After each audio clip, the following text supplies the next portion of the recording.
4-day pause has led to more Israeli hostages being... It is 9 o'clock. This always runs slow, so it's about to switch over. On Monday, the 27th of November, hello everyone. November 27th, that's another significant date. I don't remember why, though. Cheers, people. Well,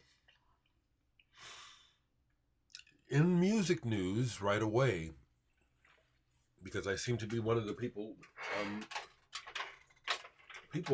actually send me messages.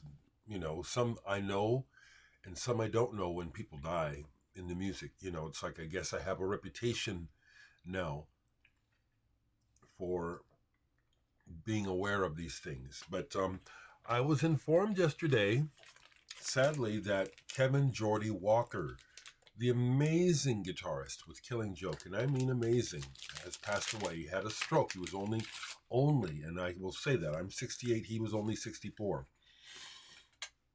I like Killing Joke. I don't collect them. For the longest time, I had a warped copy of their first album. I know I can't trade it, so I was looking for it to show it. I thought I'd kept it, but I haven't come across it. So I just have a couple singles to show that I have Killing Joke. Never got to see them live. They're the sort of band that would, in a million years, they would have never come to Omaha. There's just, Omaha is too conservative. There's not enough people that know about this music that would pay to see it. That's why so many cool bands. I've been surprised and happy at the bands who've come through Omaha, and sad at all the other bands who it wasn't worth their while financially to come here and just lose money so I could see them, like Killing Joke. This is a single of theirs from 1986, Adorations. I really liked them right about this time. Geordie, so this is an example to me of a band who it really, for all intents and purposes, Killing Joke is dead. Geordie Walker was the sound of the band along with Jazz Coleman, and also, frankly, used the whole band. See, that's the kind of band that Killing Joke is that the members, they've gone through different members, but the roles that they play are very vital. I don't think that they could have a Killing Joke without a Geordie Walker or Jazz Coleman. Those two seem to be aligned pretty closely. Jazz Coleman, the lead singer, who's classically trained and interesting cat, a thinker. Geordie was right there with him, that they were in cahoots with this, whatever the deeper meanings their music had for them, they were in it together. At least ways, that's how it comes across to me. I've watched a lot of video. See, I have to move that because I watched a lot of video, a live video. I've watched a lot of interviews with the band because they're interesting and they're powerful. And Geordie,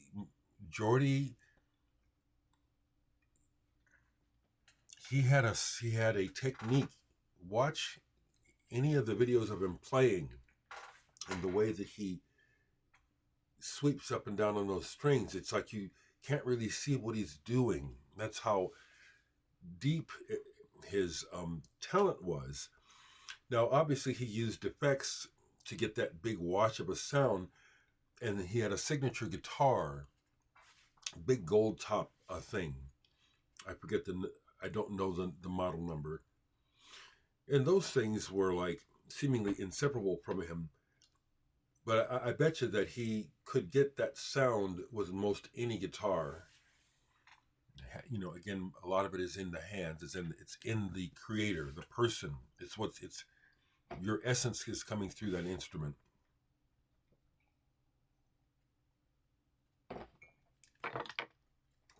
I only have two other singles by Killing Joke. Empire Song with the B-side Brilliant. You know, Jas Coleman's lyrics, you know, he's on about something, but it's not very clear. This, I think, is a brilliant single from the 80s. Love Like Blood. Big sound. The sound of the band was powerful, big, and grand. As though as though there was some sort of big significance in this music. And there was. It's just kind of undefinable. So, in the music world, this is a big loss. Geordie Walker from Killing Joke, rest in peace. Bummer, you know? And it's just, we die all the time. However, deaths during the holiday season, not that they're more notable, but it's like we do notice those, you know, folks that, like in families and stuff, family members who just make it to the next Thanksgiving and then they drop the day after and stuff like that. And all the Christmas deaths, you know, we're getting ready for Christmas. I barely enjoy the holidays anymore because of well, you know why. So what else is up? Well, I just hope everybody's okay, you know. I think about people, you know, it's like collective consciousness. There is something to it. It's unfortunate that it appears that the greater push of collective consciousness on the planet right now is pretty either disconnected from our heart or it's negative. And I'll make this comment because there's more and more talk about UFOs, UAPs, and another presence on the planet that we are not being told about. It would not surprise me to know that it has been a whole other agenda going on with regard to this other presence on the planet. Aliens, maybe people who maybe a presence before ours on the planet that's here that we're seeing evidence of. Maybe they have something to do with how shitty the trajectory of human history is. I don't know. Just thought I'd say it. I mean, if we're such nice people, if we're such wonderful people, why isn't it showing? Why is that not the rising tide? Okay, so some records. And again, it's I do realize that I'm being awfully transparent here by sharing this about me because I am somewhat anomalous. I am a 68-year-old black guy who has really absorbed mainstream rock culture, which means a lot of white, non-black music.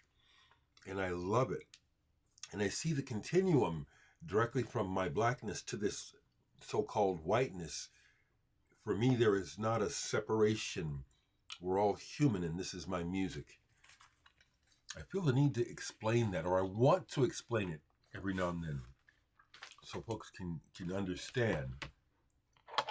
I've grown up with the ridiculous notion that I'm not black enough by some of my people. How ridiculous.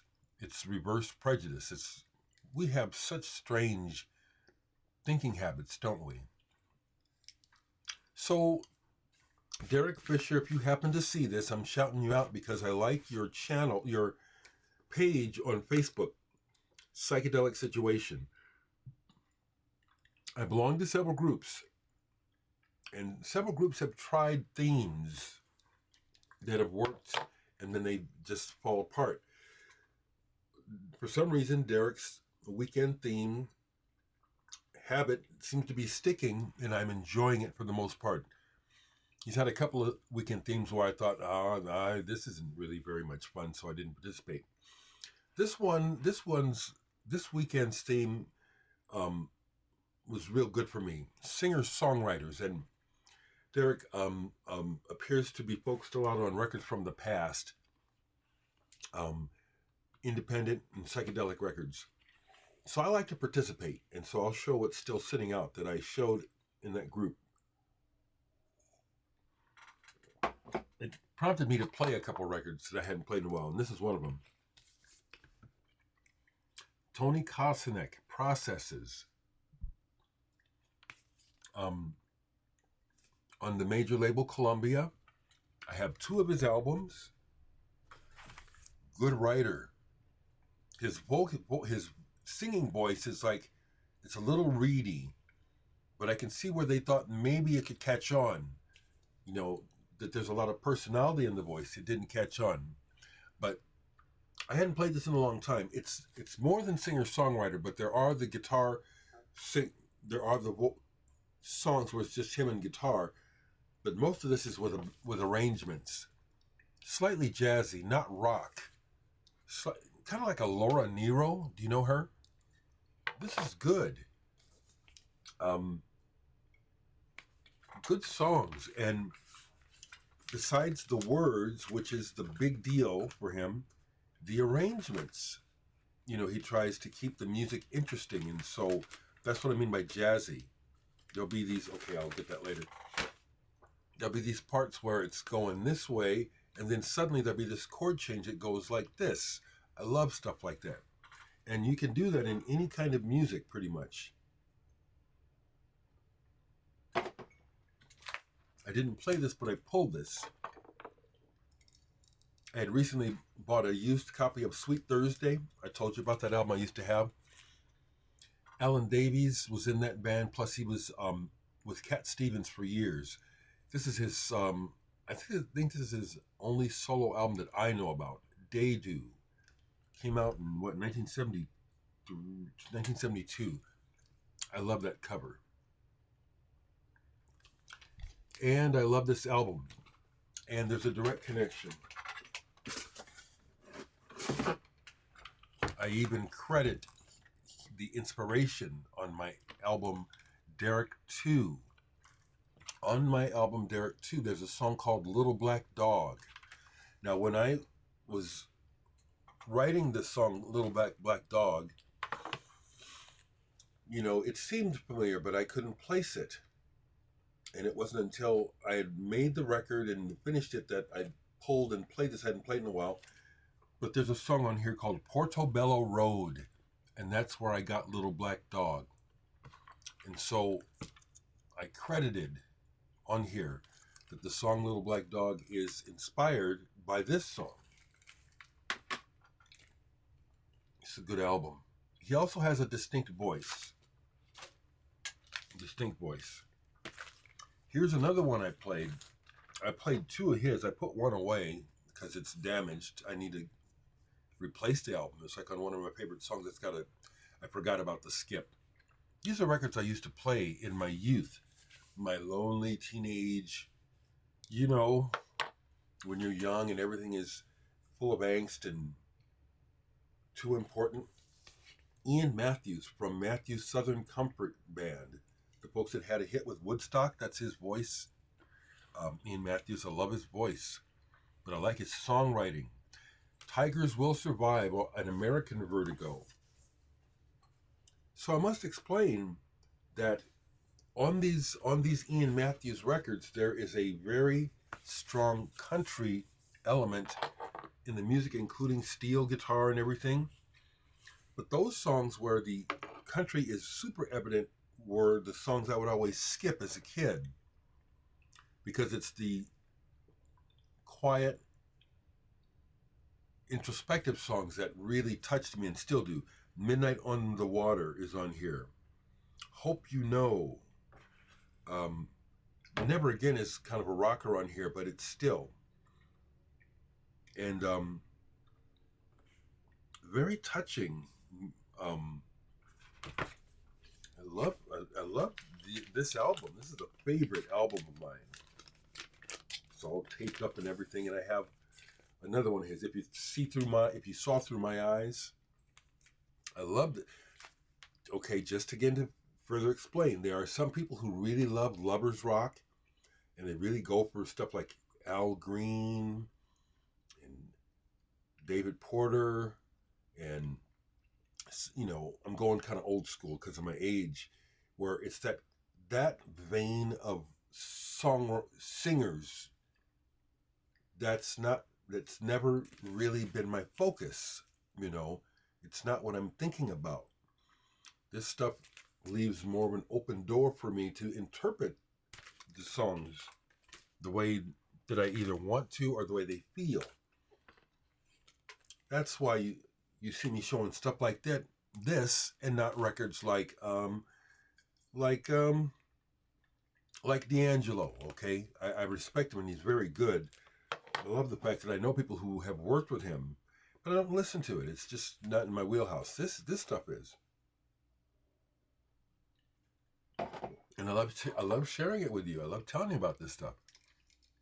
Another record that I pulled for the weekend theme was this album, Victoria, Secret of the Bloom, a 1970 album on the San Francisco label. Cool label. Let me show it to you. That's why I bought this album, is because it was used. The band Cold Blood and also the original Tower of Power albums were on this label, and that's why I bought it. This label. I've got a couple others on there. Hammer is another album on this label. This is pretty good, but it's derivative. What we have here is a Joan Baez sound-alike. She tries very hard, actually, to sound like Joan Baez. And she pulls it off, but we didn't need two Joan Baez's, so it didn't work. She does a cool version of the Stephen Stills song, Helplessly Hoping, that Crosby, Stills, Nash & Young did. Her version on here is pretty good. And see, she's got those guys. She's got the guys from South on here. David Briggs, Norbert Putnam, Kenny Buttry, Weldon Myrick, Matt Gaydon, Buddy Spiker. These are those guys. That was the Tennessee crew. She recorded this in Tennessee and in San Francisco. This is a good album, actually. And the names from Tennessee are more known than the ones. Looks like she used a bunch of studio musicians out in San Francisco. Good album. So that's another thing that I like about the theme with Dereck, and his focus being on, mostly psychedelic and the 60s and 70s. I enjoy that. It's like a process of rediscovery.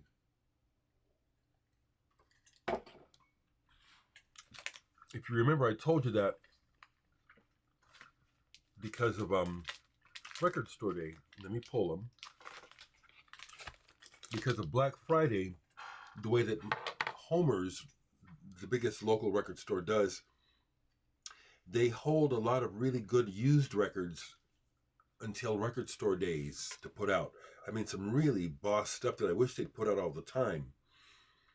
So, and it's frustrating because the deluxe used items, I mean, this is about the only time that the used records been there, beats Grapefruit, but they won't hold them. They make it special, and it's like you can only get them on the Black Friday. They won't hold them.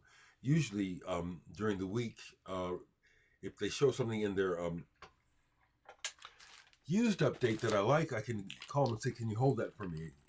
But I couldn't this time. So I showed you what I went down and bought on Black Friday, but they because of the day, they had several used drops on Instagram, and they showed more records that I wanted, and I couldn't get them held, so I had to go back the next day to see if they might still be there. I was lucky this time that they were. There was only 3. Well, actually only 2, but I bought 3. there were 2 records that in the used drop that I wanted, and I was hoping that they would be there. And this is, here we are. Loop, Wolf Flow. This is a Record Store Day release from 2017.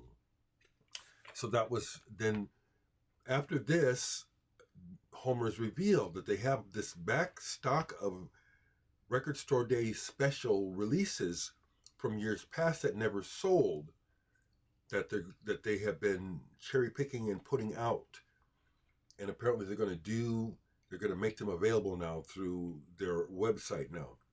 Interesting. So this is Peel Sessions. I like Loop, kind of a modern droney psychedelic guitar band, English. They do their covers are great. They do Suicide's Rocket USA on here. I have the single Mother Sky, their version of Mother Sky by Can, and it's very good. So this was sealed. It was brand new in the used section.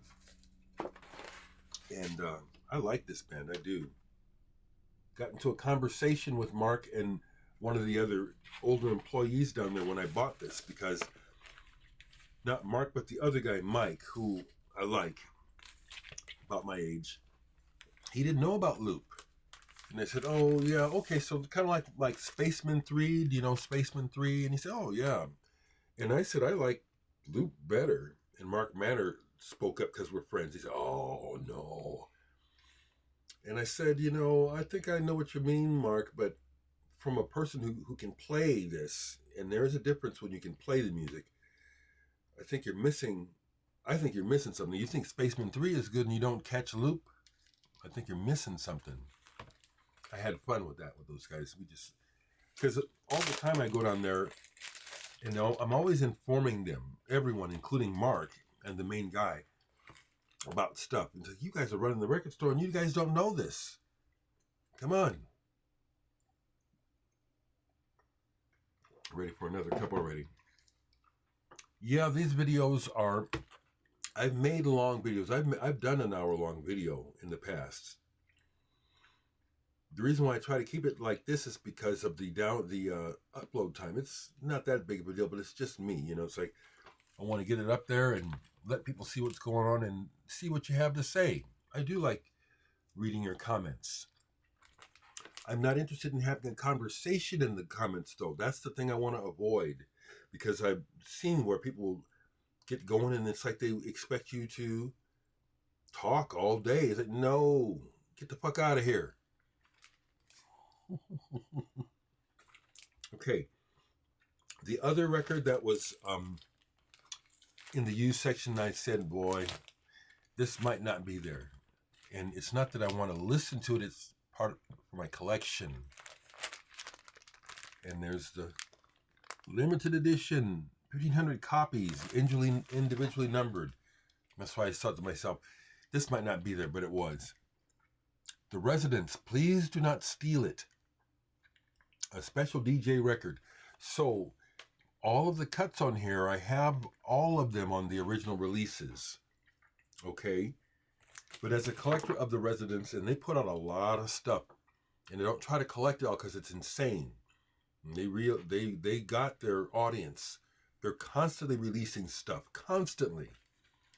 But I said, if I can get this, I'll get it. It's not individually numbered, number 525 out of that 1,500. And nice, heavy 180-gram vinyl, white. And it's fun. What's actually a plus of this is Santa Dog, their seasonal song, Santa Dog. The 1978 version is on here. I have the original 45 that the Residents sent to me as a fan member in 1978. And so I try not to play it because the cover is, it's so old that, it's split now. The last time I opened it, it just almost tore apart. So I don't play it, but I keep it. But I like the song, Santa Dog. It's the Residents. They were more than just a silly joke. When you hear them, you can really, if you don't understand or know the history, or anything about it, it can really just sound like some goofballs like Monty Python. But it's a treatise on human nature. Some deep shit. Residents are cool. And the one that was there that I wasn't sure if I had it or not. I had to look it up on Discogs, and I didn't have it, so I said, great, another ECM, another John Abercrombie record. John Abercrombie with Mark Johnson. Mark Johnson's originally from Omaha. And Peter Erskine, Current Events. This is quality shit, people. You really can't go wrong with the label ECM. I only have one stinker record on ECM.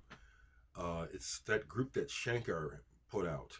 I was amazed they put it out on ECM. I'll have to play it again because my memory of it is that it's really lousy. This is wonderful stuff. So that's what I have to share. Other thoughts on my mind is, looking at this mess in the Middle East, I really hate the way that we are propagandized and traumatized by the news's it's unnecessary focus on the war over there, as though American people really want to know or that we can do anything about it. The only reason why it's being shoved down our throats is because the bigwigs are making money. Military is money. That's why they're talking about it. They don't care about the people they don't care about the Palestinians. They don't care about the Israelis. They don't care about those people. How can people tell me that governments care about anybody when we have all of these homeless people right here in America? And I can go from there, okay? It's so hypocritical. It's about commerce and industry and big money. I hate it. I hate it. And it spoils, for me, a lot of my old style Christmas and holiday cheer. It's like, how can people be saying that there's a benevolent God when there's homeless people? Homeless veterans who dedicated their lives to protecting us, and they're sleeping under bridges. I've been homeless twice. Once outside of Omaha. I was really homeless in Colorado. So I know from experience, and that's why I know that's why I'm sensitive to it. It's not okay. And I hate the fact that homelessness will only rise. The numbers will just continue to rise. Isn't that sad? Last thing I want to say, and if it triggers some of you conservative people, just fuck off, okay? Because you people are some shitty hypocrites. I was listening to the radio this morning, and they're going on about evangelicals and their unwavering support in the GOP. What hypocrites? How totally unholy, undivine, uncaring, and unloving are the actions of today's so-called Christian evangelicals, all the ones that are in it for the power, with their hypocritical lying asses, supporting the demon seed fucking Trump, fucking piece of shit. I'm telling the truth.